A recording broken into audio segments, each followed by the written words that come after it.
All right, welcome, guys. Thanks so much for tuning in. Today, I'm sitting down with Travis Mash, and we're going to be talking about athlete monitoring. So, first off, Travis, thanks so much for jumping on, man. It's awesome to have you here.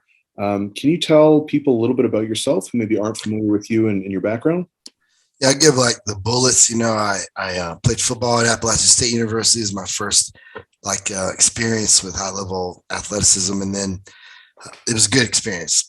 That's a whole that's a whole podcast itself. But then I went straight to Colorado Springs because I was a better weightlifter than I was really a football player. So started working with Wes Barnett, who's a two-time Olympian, and he started coaching me. A year later, I got invited to the Olympic Training Center, so I was, training there, which was a great experience, and got to meet Charles Polkin, got to meet the guys from T Nation, Tim Patterson, the owner, the editor in chief there, and and Dr. Mike Leahy, the guy who invented active release technique. But then in right around 2000, my father was diagnosed with lung cancer, and it was terminal. So I made the decision to move back to North Carolina because, obviously I want to be with my dad. And at the time, that was like I said, it was 2000, 2001. There was no CrossFit, so we could do weightlifting on every corner. There were bumper plates, and there was no coaches. And so I opted to go back to powerlifting. 2004, I broke the all-time world record in 220 class. Broke Ed Cohn's record. It's Ed Cohn's record that had stood like 15 years at 24:10, and then I broke it again the next year, 24:14. Meanwhile, to ramp up to what's important to your audience is I was coaching athletes the entire time. My first athlete was a volleyball player in 1996 or 7. I think maybe 1997. Jenny Driscoll, she was awesome. She played collegiate volleyball. I can't even remember what school, but since then I've been working with athletes. Now I'm more known for strength athletes, especially weightlifting. I'm back into that sport. We've got I've had 30 Team USA athletes since 2015. And now I'm working towards a PhD because I thought all of that wasn't enough, evidently. And so here we are, coaching athletes. I started a university program, a weightlifting program at Lenore Ryan University for my, there's some kids, they all aged out at the same time. So I wanted a place that I could coach them and they could still go to school. And it just worked out down the road from us here. It's in Hickory, North Carolina. And I could work on a PhD and learn new things even at 48 years old. So that's it. That's the summary. That's awesome, man. And yeah, so I guess the way we initially connected, I've followed your work for quite a while, on and off, and for several years. But then I think we recently connected on at Kabuki Education Week, where you had a pretty awesome presentation on weightlifting and athlete monitoring. And so my audience is a little bit different, still strength athletes, but more powerlifting, kind of probably strongman focused. And strongman is awesome sport, by the way, and it's awesome to see it grow in our country. Anyway, sorry to interrupt. Yeah, no. It's definitely been really cool to kind of see just the different types of athleticism that are involved in the various sports. And so, I guess a good place to start would be when you're deciding, when you're actually beginning the coaching process with an athlete. How do you actually decide what you want to achieve through athlete monitoring? Because I know a lot of people talk about data collection. They talk about, HRV and all these different metrics, which are great. But then how do you actually go through that process and then integrate it in terms of, what you're going to collect initially and then how you're going to actually apply that? That's the best question anyone's ever asked me about data monitoring, because it all starts in the assessment. Because nothing really matters unless you get a base level, readout. And so what we do, the very first thing, we're going to look at the force velocity profile with velocity based training. Shout out Jim Ware. And then we're going to go into, the simple stuff that everyone does. We're going to look at range of motion, and we do a very simple one. For weightlifters, we do a close grip overhead squat.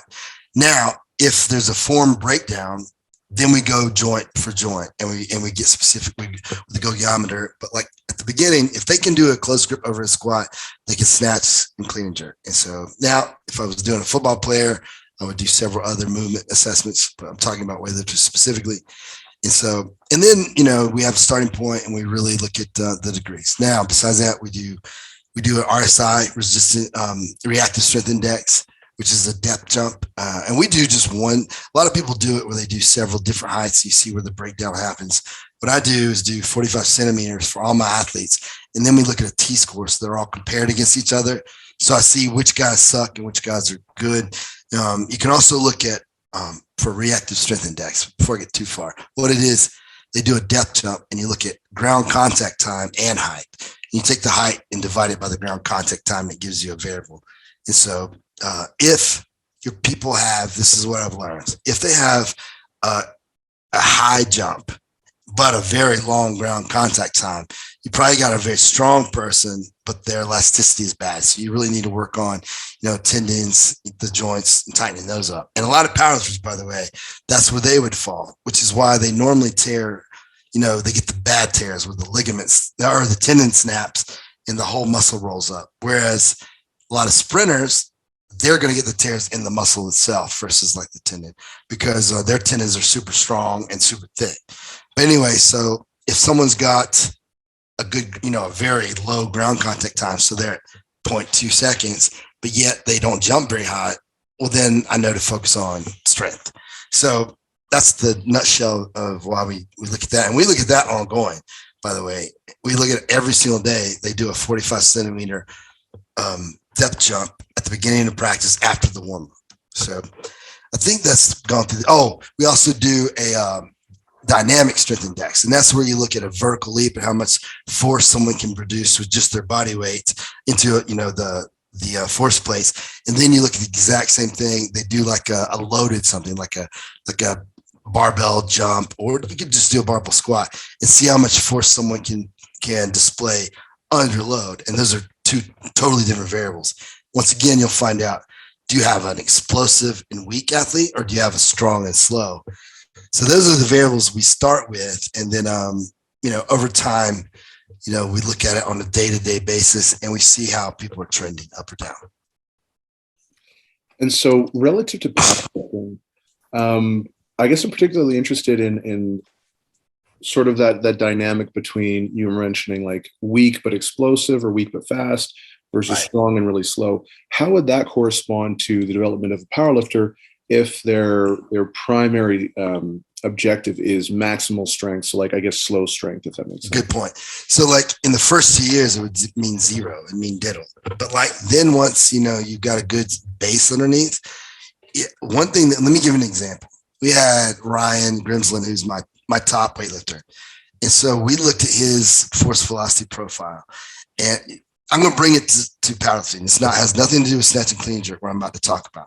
And so we looked and we found that between 60 and 70%, there was a major breakdown. And you're talking about a guy who's got a, 40 something inch standing vertical jump. He snatched now 156 kilograms, weighing 73 kilograms. So for the pounds, for people who kilogram challenge, that means he did a 344 pound snatch, weighing 160 pounds. So it's rather incredible. That's unofficial junior world record. And he did it at the correct body weight. So anyway, we targeted those. So when we found that there was the velocity breakdown between 60 and 70%, I'm telling you, he spent, it was like 8 to 12 weeks and he did not go heavy at all.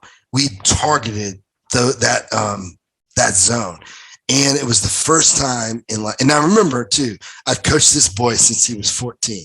So it's not like he just came to me and this is just what happens. He always gets strong. Like I've tracked his squat progression since he was a baby, basically. And so anyway, in those 12 weeks of not going heavy and focusing on that specific quality of strength, which is like strength speed. Is that right? Yeah. His squat went up 10 kilos, which is 22 pounds. Now for a power lifter, they're like, that's a good jump, but I've done better. But remember, he didn't gain an ounce. He's 100. At that time, he was 148 pounds. And so you think about percentage of body weight that he gained on that squat.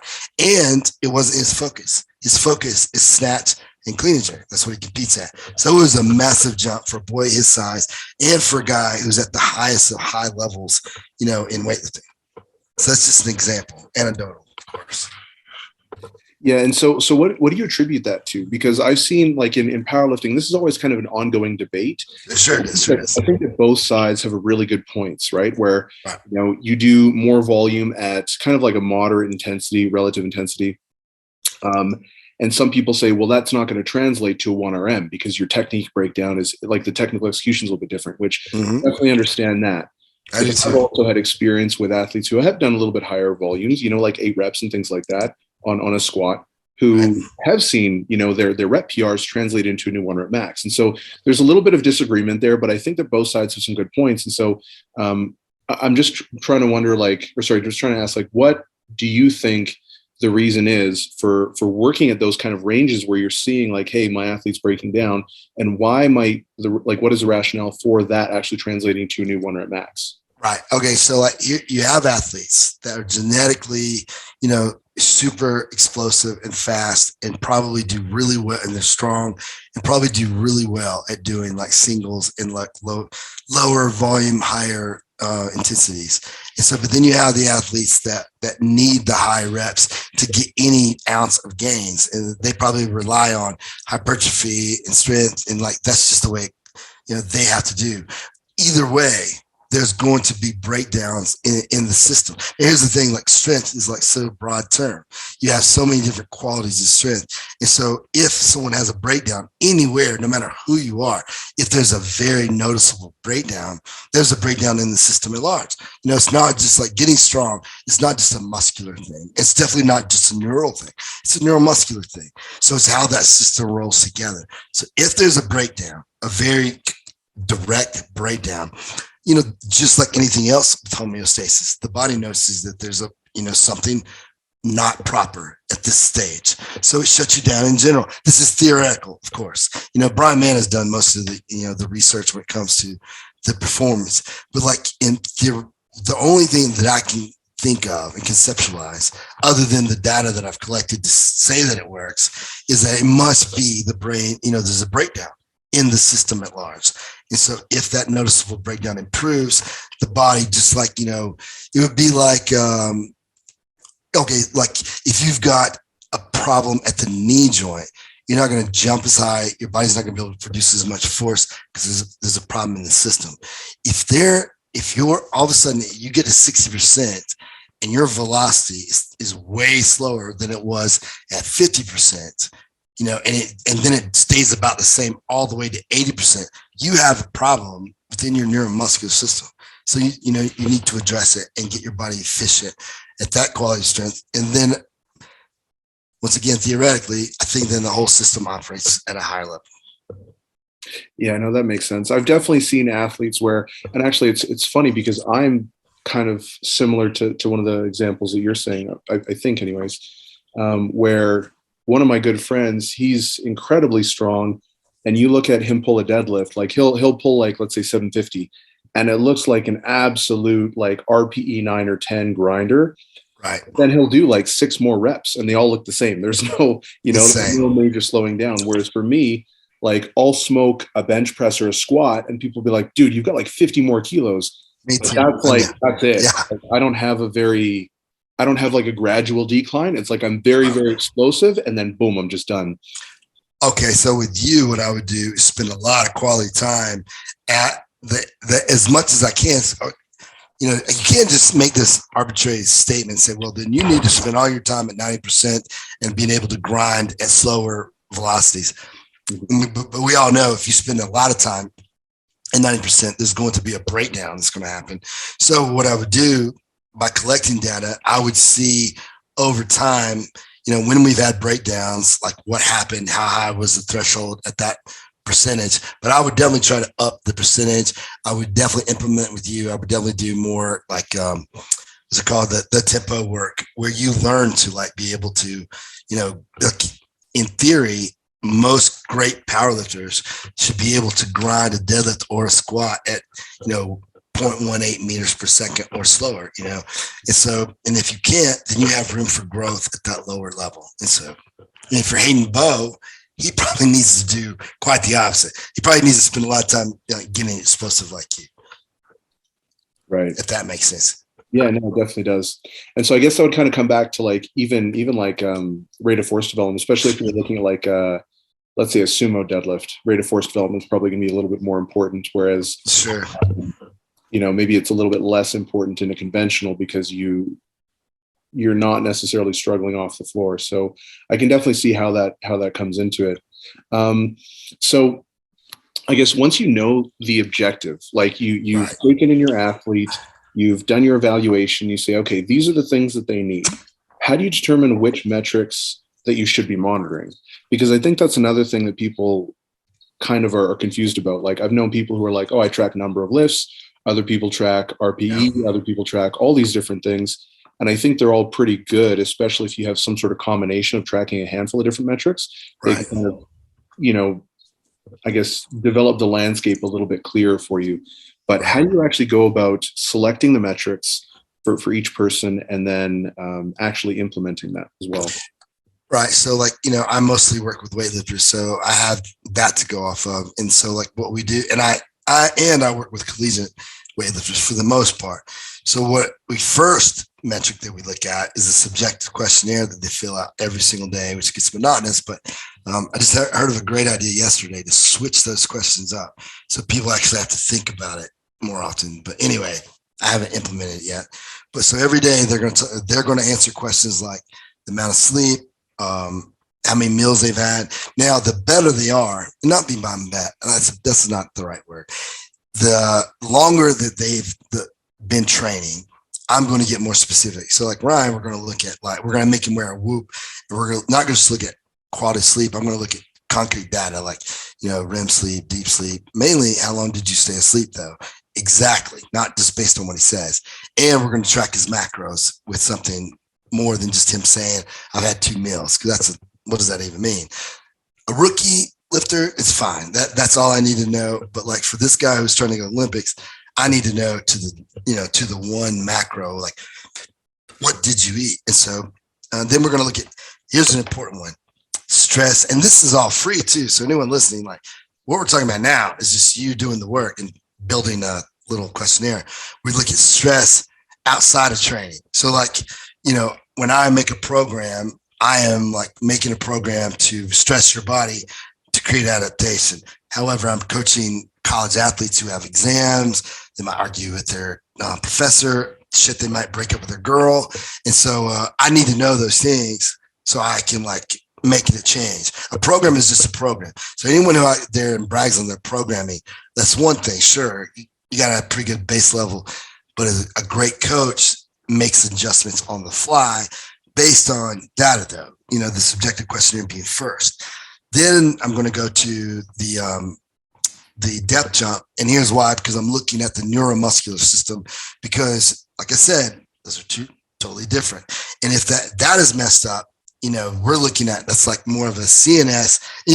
We all know by now that the CNS, what is it called? The CNS fatigue is very hard to prove. Like there's so many studies that people don't understand it. But here's what I know is if the depth jump is off, something is going on deeper in the brain other than I just trained them hard the day before. So it's more important. So that's step one. And if they're 10% off, meaning if that jump, well, the RSI score, sorry, because it looks at the time, the ground contact time and the height. If it's 10% off, then I'm going to pull them aside. We're going to talk. We're going to go back to the subjective questionnaire. And probably what we're going to do is some light bodybuilding and send them home and say, like, relax, meditate, whatever you got to do, but let's bring these stress levels down. Now, the third and the final thing that I really monitor on a daily basis is velocity. So, and we really look at 85% of whatever lift is first. So if, for powerlifters, if it's a squat, sometimes for weightlifters, it might be a snatch or clean jerk, probably. And if the thing is, you got to collect data over time. But once I've established norms for that person, once again, if they're 10% slower than normal, we're going to cut it, send them home. If they're faster than normal, though, I'm going to probably push it more than I was thinking, especially if it's absurdly, faster. And you have that when you're working with 19-year-olds. They make, their bodies are, it's like they're on steroids, because their hormonal system is blowing up. So if I see a big spike, then I'm going to take advantage of it. So But that's it. The key is like what you do, bro. Like if you don't do anything with that data, you're just like, all you doing is just like making more work for yourself. But I make the changes on a daily basis on the fly. As soon as I see a big red flag, we do something about it. Yeah, and I think because that's one of the things that I see a lot is where I talk a lot, or not I talk a lot, I hear a lot of people talking about like client-centered approaches and athlete monitoring and all these different things. But then when you kind of ask questions about it, it's really just like people can talk about it conceptually and pay a lot of lip service, but then I don't know that a lot of people really, really do it. So I do a pretty similar subjective evaluation as what you were saying.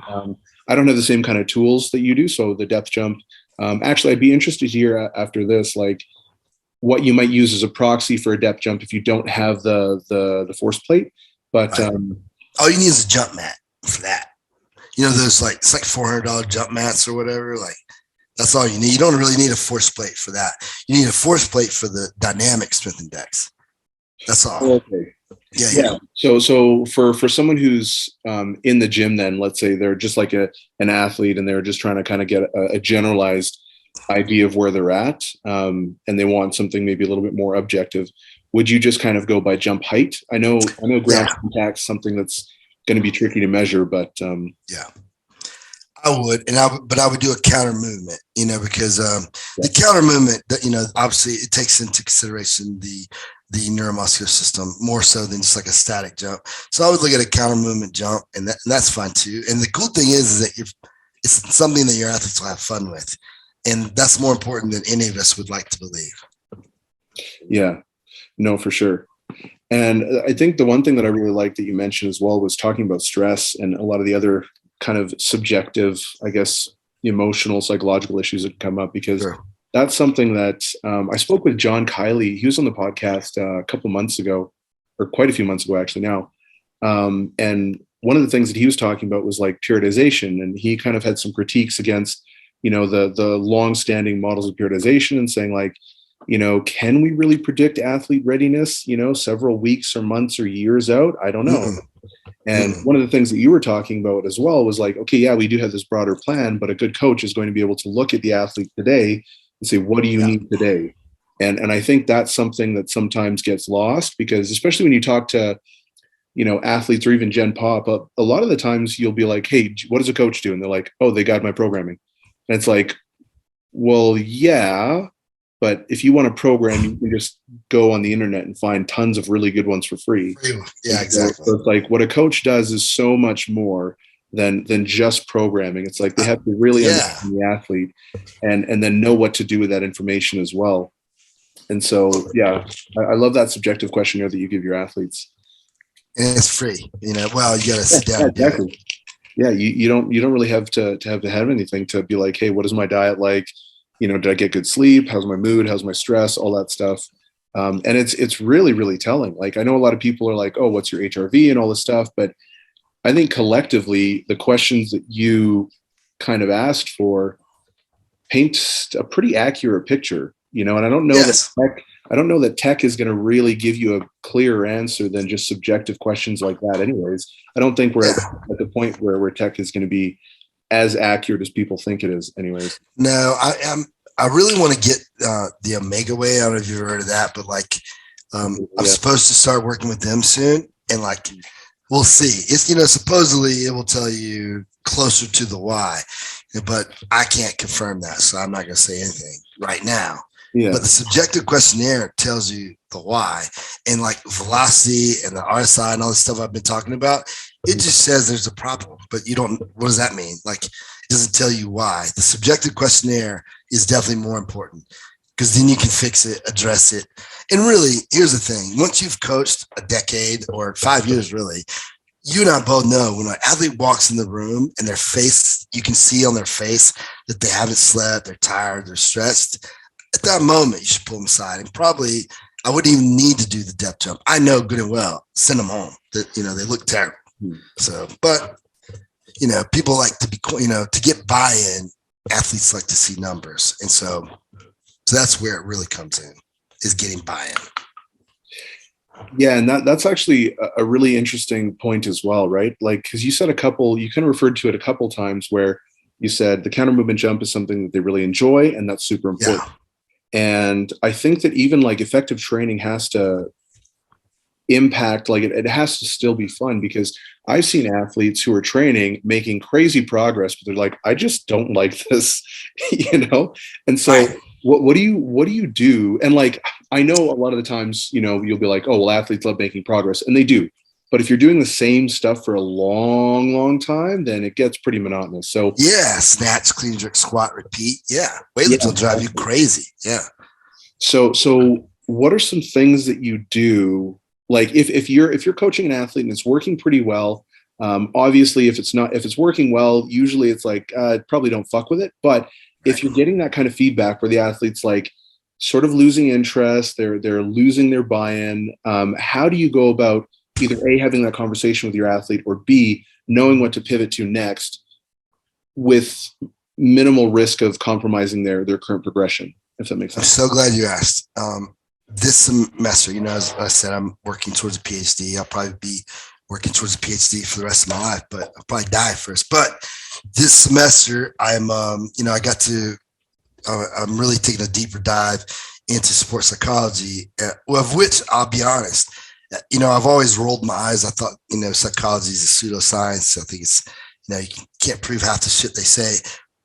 But I have learned more in the first few weeks of this sport performance, or I'm sorry, the sports psychology class than I think I've learned in the last 10 years, because I found where I suffer the most. And it's like getting to know each individual athlete. I have a certain person that I immediately attract and like, we're going to be friends forever. And then there's certain people that I don't, and I just assumed it was their fault. This semester I've worked, because like, here's what happened. Last semester was probably the worst of my coaching career. Like, the first year of the weightlifting program was awesome. Everyone got along. We won first year out. So people were like, how crazy. And then, so I'm thinking I'm king shit. I recruit all these new people. We have the biggest weightlifting program in America, and it blew up in my face. I was not prepared. I had not considered that I needed to know each individual. Anyway, long story short, what I do now is every Tuesday and every Thursday, I make time for 2 to 3 of my athletes, and I meet with them outside the gym, and I ask them those questions. What's going well in your weightlifting? What's going poorly? What's going well outside of it? How's your family? I get to know these people, and all of a sudden, things have completely changed. I went from like thinking that I hated coaching, that I was getting to the point of retirement, to being in love with it again. And our team is just like, I feel way more in control now, because like, I know what to expect. I know the people. If they're having a problem, I know it. So I'm expecting it. It's so much better. And then what I've also implemented is a 1 minute pull them aside. So once it started working, just like when I was an athlete, more is better. So I wanted more. I wanted to meet with them more. I want to get better at it. So I implemented a 1 minute. So I go and I pull them to the side, because you don't want people to be around, because what you see in a group and what you see in real life is completely different. Like, I have a kid I've coached him for 12 years, Matt Weiniger, and like, he would never talk to me in a group with any kind of seriousness. He'll joke, be sarcastic. It's his way of, it's his defense mechanism. When we're alone, we get deep, and he tells me all kinds of cool stuff. So, for an example, but I've done it with all my athletes. I try not to show favoritism.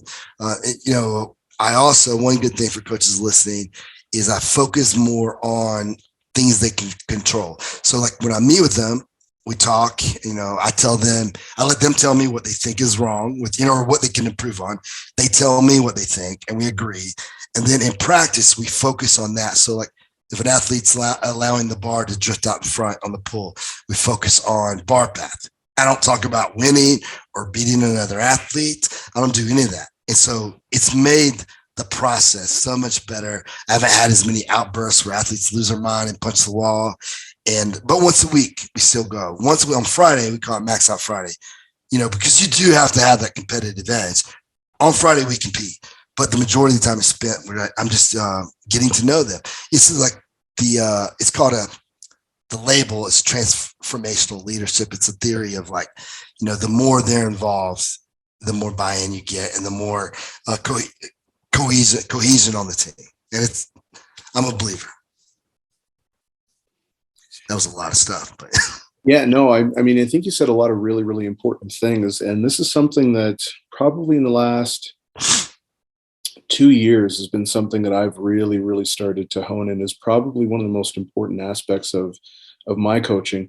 And it's funny because, like, one of the things that I noticed anyways, and this is just, again, my own personal experience, was that the more that I started taking like a client-centered approach, really listening to like what they were saying, what was going on in their life, hearing about their stress, the work, all this other stuff, the more that I actually started shrinking the length of my programs or blocks or whatever you wanted to call them. And so now I only do 1 week blocks, right? So it's like I do 1 week of training and that's it. And then we evaluate how the week went, and then I make the next week. And I've noticed that those things just continue to feed back into each other. It's like, I get the feedback, I make the program alters the feedback, and then I, kind of go in that. And it's been like a night and day difference in terms of buy-in, performance, and all that stuff. And I think really where all of it started was exactly kind of like what you were saying, where it's just like really getting to know the athlete, not just being like, okay, yeah, you're tired. All right, well, we'll dial it back a little bit. But like, it's like, okay, you're tired, you're fatigued. Like, well, what's actually going on? Do we need to just kind of pull things back this week? Or maybe do we actually need to decrease frequency? Do we need to decrease the duration of the sessions in general? Because you've got a lot of shit going on that's probably not going to, settle down anytime soon. Like I've had clients in the middle of a divorce, or like, same thing, going to school, they're doing their master's thesis or whatever, or, they're at work and there's this major, contract they're trying to secure or whatever. And it's like, there's a lot of different stuff there.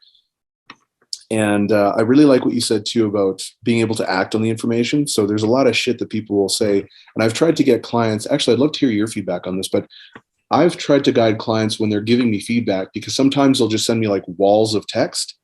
Yeah. And then I'll try and guide them and be like, hey, here's the stuff that I'm looking for and here's why. So can we just kind of condense it up, keep it really concise? That way I'm not losing out on the bigger picture, like the really important details among that stuff, because a lot of the stuff they're telling me is just information, but it's not actionable. Right. Yeah. Great point there. That would definitely help me, with my online coaching, but that's a great one. And one thing I want to tell you guys too, before we go too far, there is a great question you could ask too. You probably already do this, but at the end of every session, there's a question. There's only one subjective question to answer. And it's like, on a scale from 1 to 10, you get their rate of perceived exertion. Like, did you get your ass kicked and it's a 10, or, is it a 1? You didn't do anything. And so you take that and you times it by how long they were in the gym. And then there's some pretty good data that says, like, if you're greater than 600, then you've crushed, that session beat them up. Well, here's what you get from that. Like, if it was supposed to be a light day in your brain, then like your intent is off from what they're actually perceiving. And so you can make an adjustment as well. And like, if it's supposed to be a light day and they're telling me it's a 10, then I've messed up somewhere, or like there's more going on in their brain. But it's a great one to make sure that it's really important that your intent for them is what they're perceiving. And if it's not, then something's wrong. Either way. Yeah, that's actually so really, really important. So like, are you multiplying their level of perceived effort? That's on a scale of 1 to 10, and then you're multiplying it by the number of minutes they were in? Right. So if it's, their number of minutes. I don't know if I said hours, but the number of minutes. So if they're in there 2 minutes, 2 hours, you got 120 minutes. And if it's a 10, then you got, so it's 120. So that would be 1,200. That you beat their ass is what happened right there.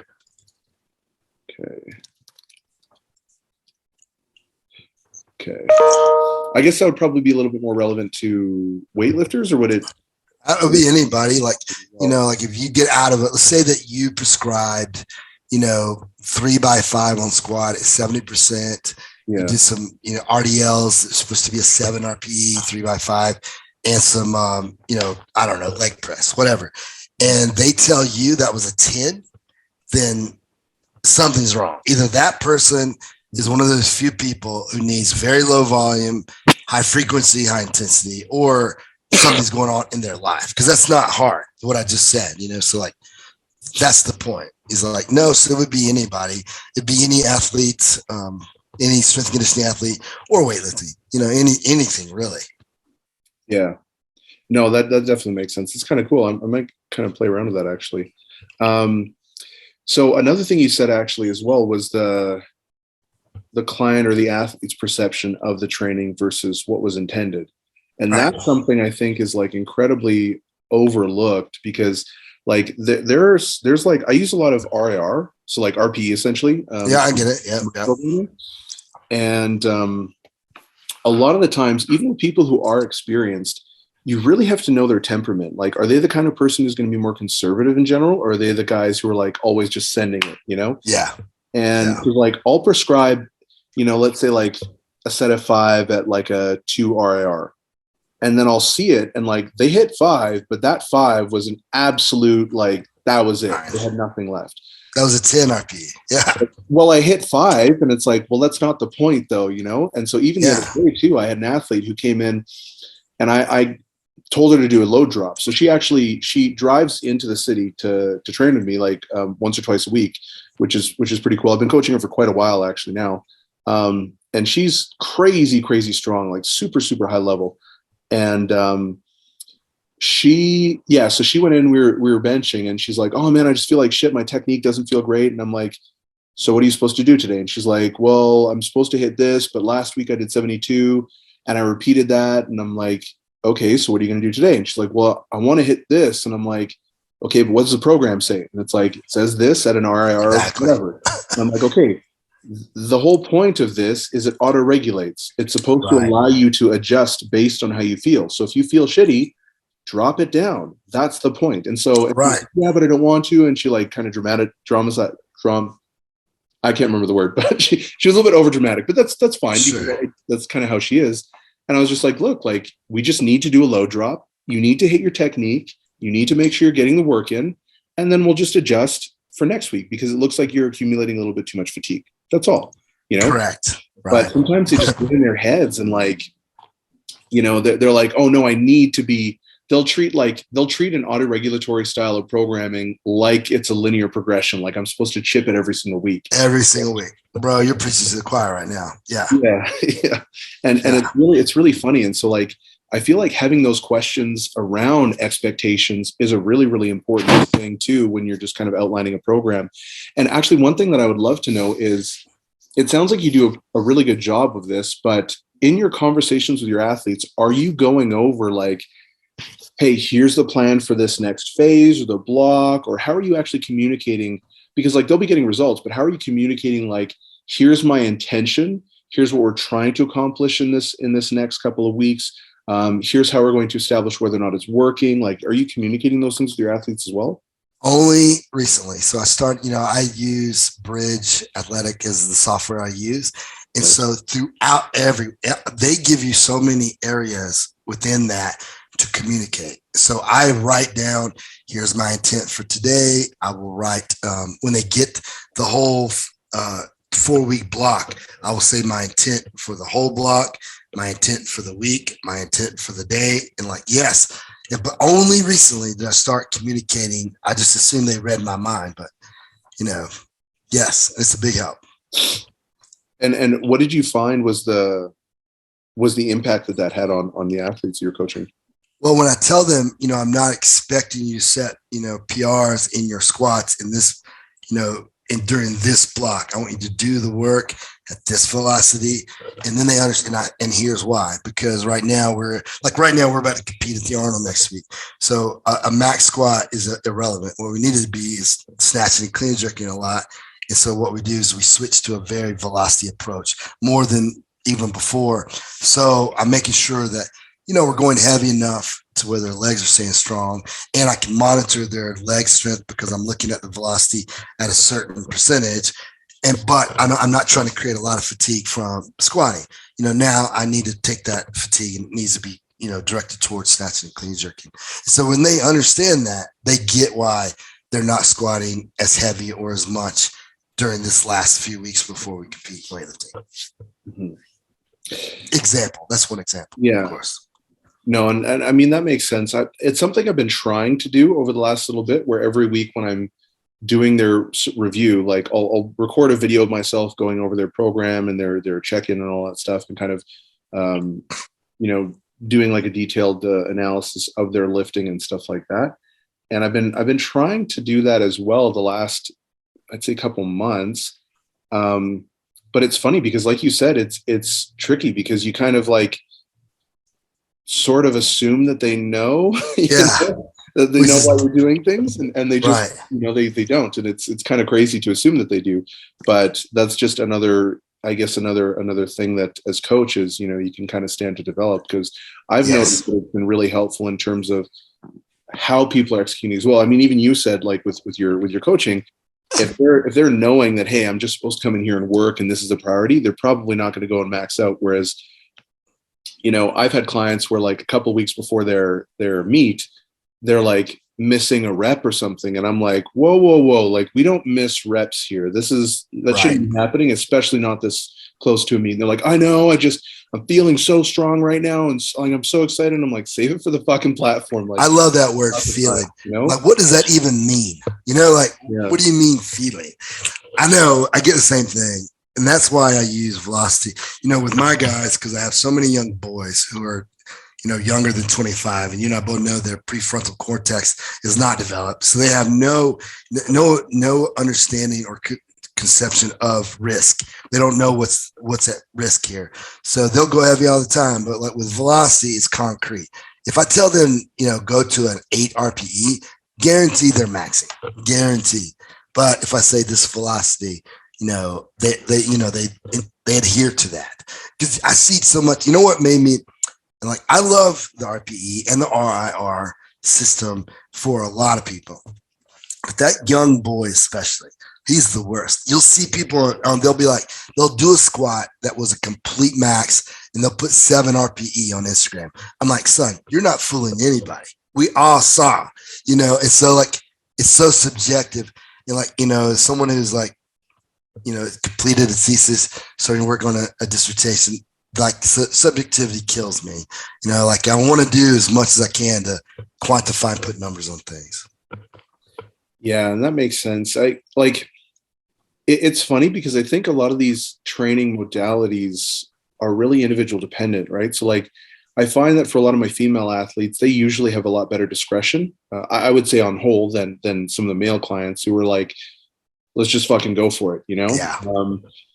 And so for them, I feel like RPE and RIR for the most part works pretty well. But then for people who have that mentality of just always kind of going too heavy, I can definitely see how a more objective measurement like velocity or something like that would be a little bit more helpful, because you're like, oh, well, I thought it was this, but probably not. I should probably, dial it back a little bit. Whereas it's like, well, I don't know, it kind of felt like an 8, No. So yeah, I definitely get that. So now I definitely want to tell you guys, because it's so important to you, is like, I use the Kratos, the flywheel. Yeah. That thing is like magic. Like, let me tell you, when I'm trying to, this is not a pitch. I'm just telling you what happened. I have the data. So as soon as I finish collecting, I can't wait to release this. But I had an athlete. So you have Ryan Grimsley, my best athlete. And that boy did the flywheel for 1 week. And, like, nothing changes in a week with an elite athlete. I saw the guy's depth jump go from a very constant 36, 37, 39, and 40 in 1 week. And now, as long as he's doing that, it stays up there and gets higher. Even with his, he's gone up a weight class because the Olympics, they changed the weight classes, and nothing has changed. It stayed high. I don't know, really, I knew that the flywheel, because of the speed of the eccentrics and that eccentric capacity, should in theory increase elasticity, but I did not know that in 1 week it would take an elite athlete to do that. So shout out to them. And I'm really excited about Chris told me about the newer one that's coming out that's going to have velocity. I forget what other metric on it. So that's really appealing to me. So anyway. That's wild. Do you think part of that is just due to the novelty of the flywheel? If it was anybody other than this guy, I would say so. But, like, when you take the top end race car and like any change at all is amazing. Like, like you're talking about the top 1% in the world. And then in 1 week, that's you and I both know, like when you go from that that's 36, that's an amazing increase, bro. Yeah. Amazing. So no, I don't think it's novelty in this case. That's wild. That's really, really cool. It's real cool. In terms of like data collection for maybe people who, I guess on both sides, who either don't have any sort of like actual digital resources or people who maybe do have access to that because they're kind of a little bit more nerdy, like you and I. How do you go about determining which metrics or KPIs that you're going to look at? Because I've certainly noticed that, like, for some people, HRV is like really, really consistent. For other people, it's nothing. Like for me, I track my HRV no matter what's going on in my life. I'm always like 48, 48 or 50. And I could be insanely stressed out and it's not going to change. I could be feeling amazing. It's not going to get any lower. Whereas for some individuals, it's like completely different. And then, depending on which metrics you're tracking, like they're just gonna be better suited to some individuals. Have you found that at all?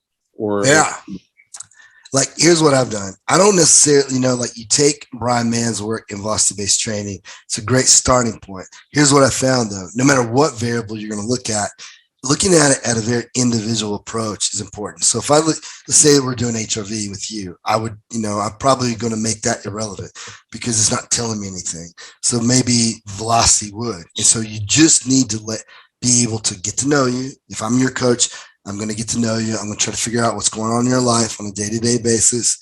And like, if HRV is not telling me anything on its own, I'm going to scrap that and then I'll see if velocity works. But with velocity, it's pretty damn on for everybody, especially the jump mat. It's a telltale sign. Anytime an athlete sets a PR, all of a sudden depth jump, they're definitely going to have a great day going heavy. That I know. Are they going to set a PR in the snatch or clean jerk? They have a higher odds of. I had the data that would say they have a better percentage, a better chance out of that day.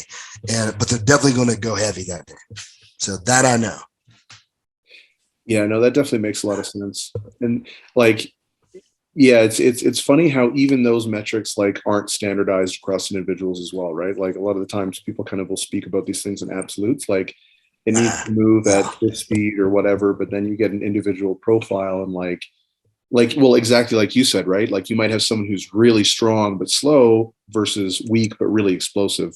Everybody's gonna be different. Like those are gonna be completely different profiles, and then everyone in between. Totally.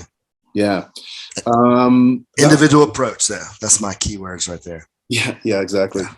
Was there anything that maybe we didn't cover that you think is pertinent to share with the listeners? Because I know we're kind of coming up on that hour mark.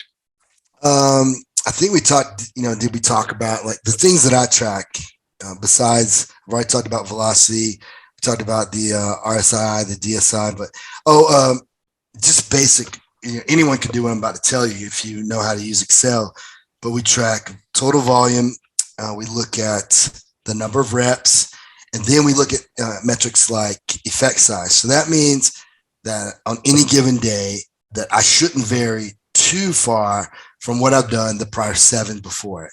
If all of a sudden I jump way up, I'm at risk and I better drop it back down the very next day. That's one.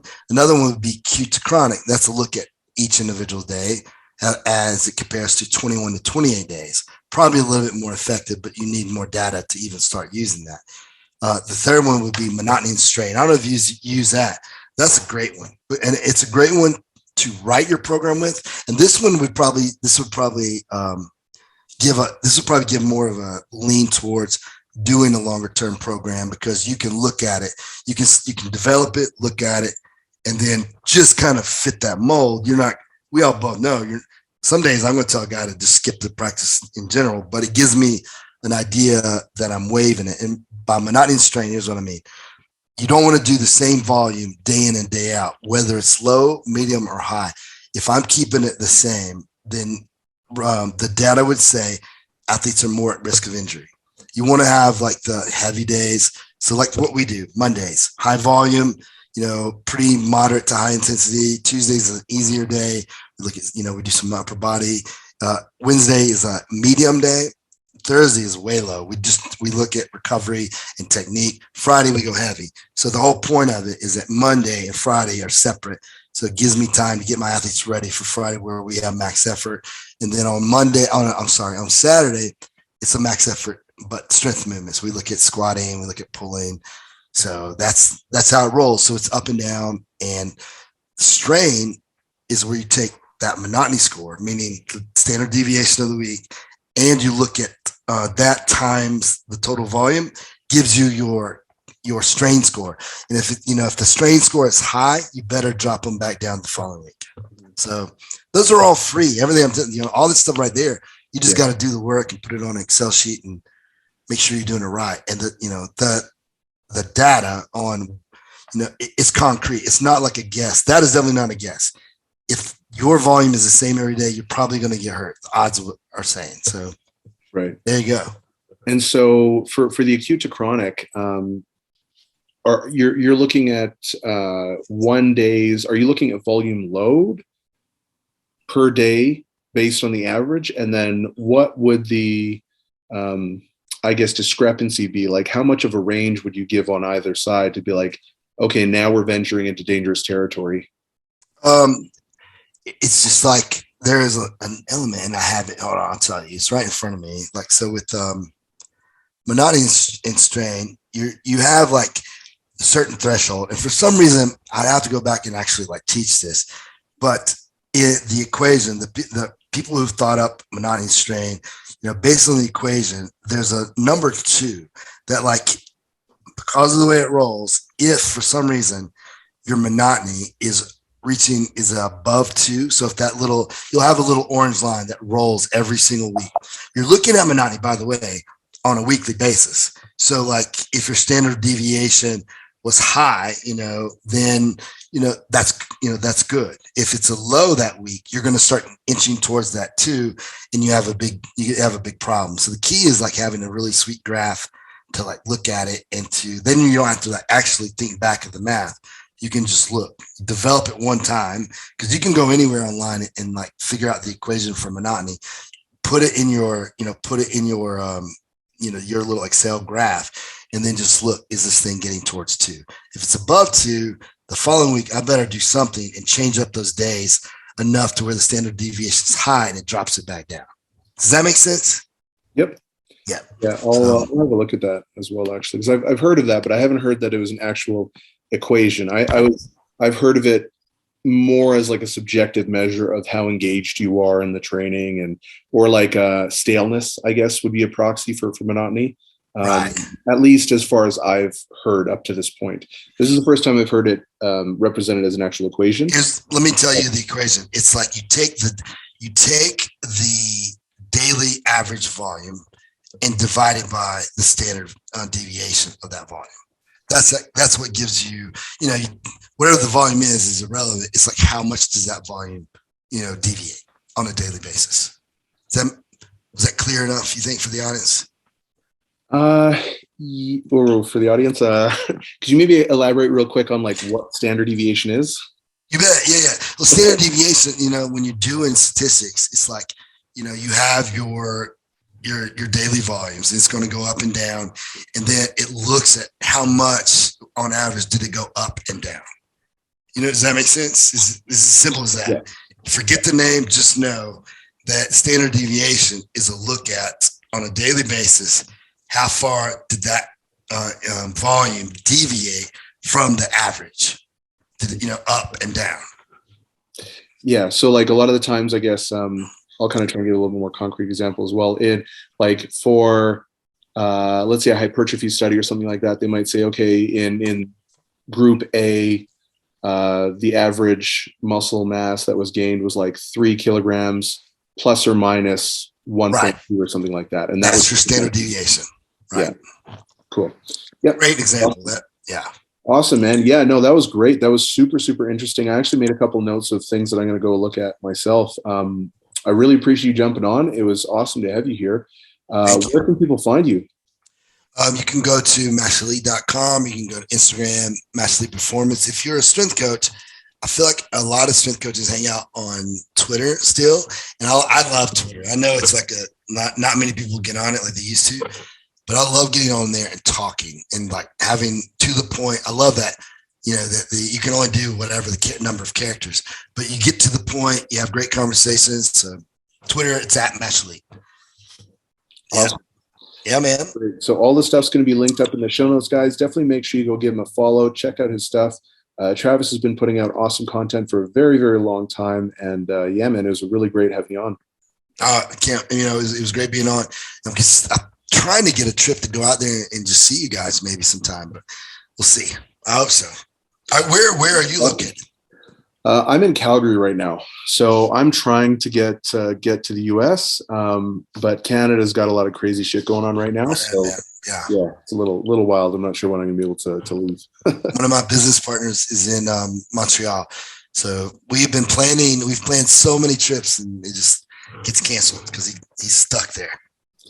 Yeah, it's been pretty wild, but hopefully it's all kind of coming to an end now. But I hope so, man. I think can't we just say that it never happened? Just pretend it's gone. So all right, man. Thank you. Yeah, for sure.